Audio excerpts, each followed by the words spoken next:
How's it going, guys? Good. Hey, Uriah. Hey, welcome to UFC AfterBuzz. Uriah, amazing fight. We were just talking about your warrior spirits. Congratulations, sir.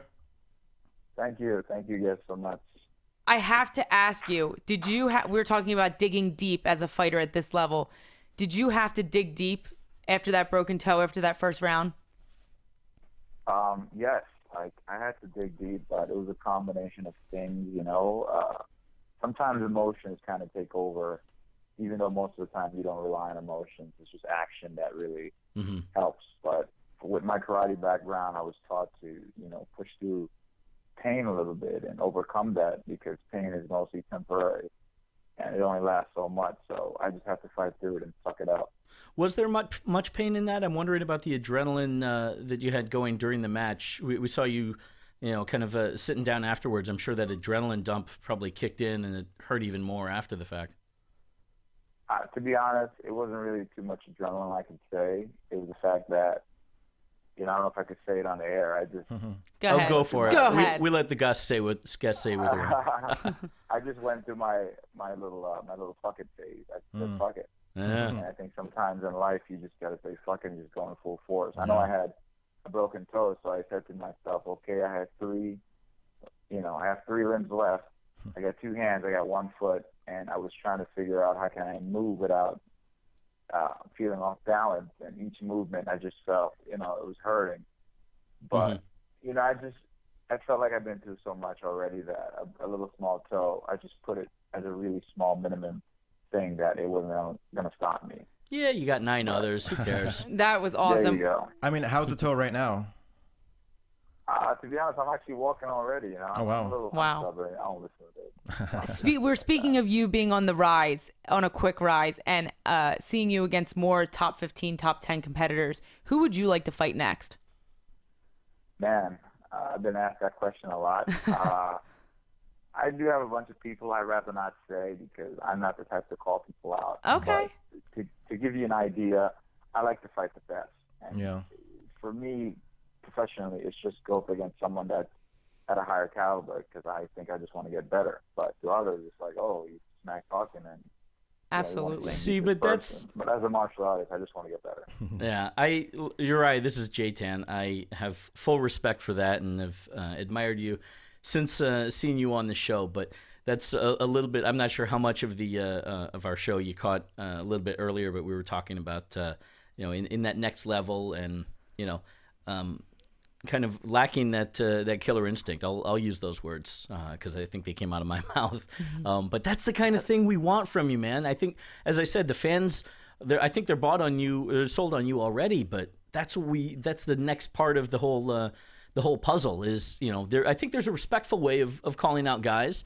I think the fans are certainly behind you, and it's very clear that you take that.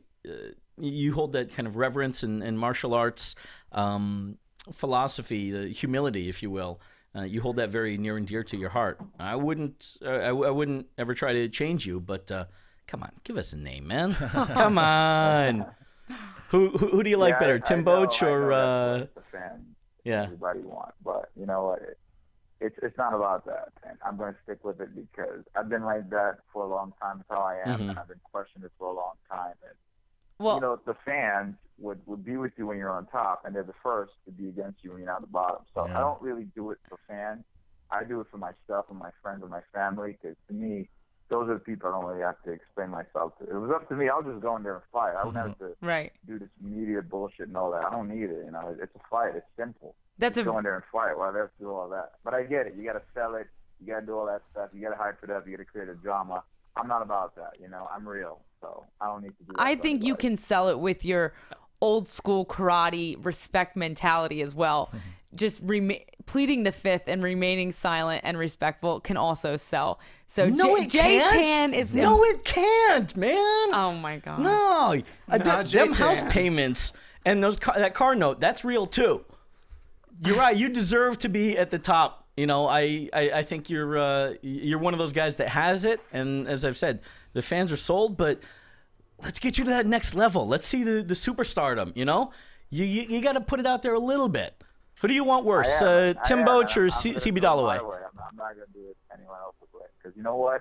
people are afraid of you when you're different. So what's wrong with being a little different? I Everyone like else it. is doing it. So just Fair because point. I'm not doing it, all of a sudden it's a problem. I'm not going to do it. I like I'm it, not Uriah doing it for Hall. anybody. So now that you're walking around, do you have a timetable for when you plan on fighting again? Yeah, once I'm healed up, you know, I was training.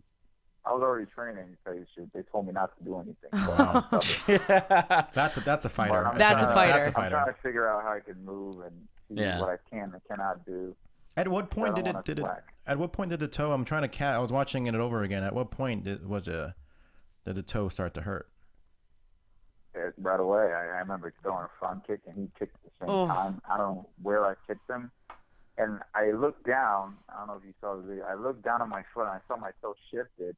And I looked at him and I think he just kind of gave me a nod. I don't know what that nod meant. But Like, yeah, I did that to your toe. Oh my God! Hey, fill us in, Uriah. You've been training down at Rain with Mark Munoz and those guys in the OC for a bit, right? Yeah. Is that your permanent place right now, or what's going on with you? Well, I usually go out there for a couple of months and you know, train with Rain, work on my wrestling ground game, and then I'll go to Portland. I work with my boxing coach, Clayton Hires, and he's more of my mentor and stand-up coach, and plus Chael's out there too. So we get a good team going out there. And Portland is just basically for my mindset, because I think a lot of times in the fight, if you don't have that clear mind to focus, you can't really perform. And even me, you know, I got a little starstruck by the bright lights, and I paid for it. So I just went out there to just be more, you know, cool, calm, collected. And we worked on a lot of stuff to implement that, and it worked out for the best, because while I broke my toe, I remember my training, and I just went into the fuck it phase. I did well. Yeah, I was going to say that's a perfect example of that mentality that we saw this weekend.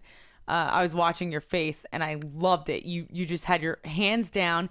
You had this glare going towards Thiago, and you were just moving forward with your hands down. And the best part was he was reacting and moving backward as if you were hitting him.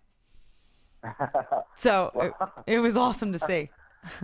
Well, I did that, and Joe Rogan, only a few people would understand it. Joe Rogan actually said that that's actually a smart way, you know, if I'm in that situation, since I broke my toe, because I wanted him to hit me, because I knew my toe was broken. So I said, okay, I got to end this quick. So by me dropping my hands, you know, it's almost like a bait. And I was trying to get him to fall for it. Absolutely, and I think it worked. Yeah. All right, Uriah Hall, so awesome having you on. Seriously, thank you for calling in. This is Daria Berenato. What a great surprise. Yes, very great surprise. You're welcome anytime.